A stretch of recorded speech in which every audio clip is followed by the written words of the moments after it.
আমি এখন এমন একটি জায়গাতে আছি, সেটা হচ্ছে আপনার নদীর পাশে কৃষি জমির যে অংশগুলো থাকে সাধারণত সেখানে পানি কম হয়, বর্ষাকালে পানি কিছুটা হয়।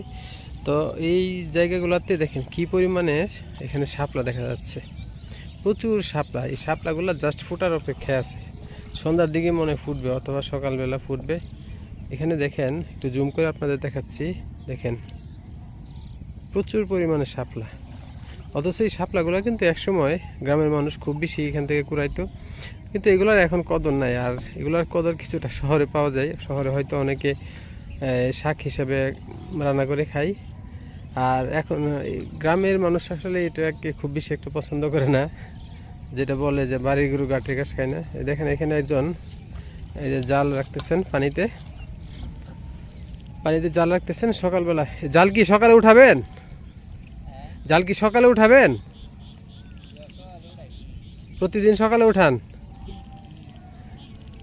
কি পরিমাণ মাছ পান? কি মাছ পান এখানে? পুঁটি, মোটামুটি কি মাছ পাওয়া যায়? মাছ কি পাওয়া যায় ভালো? দৈনিক কত টাকা বিক্রি করতে পারেন?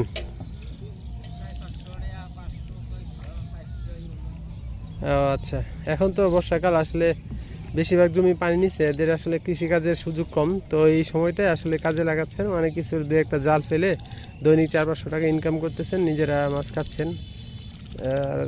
আসলে সময়টা কাটাচ্ছেন আর কি।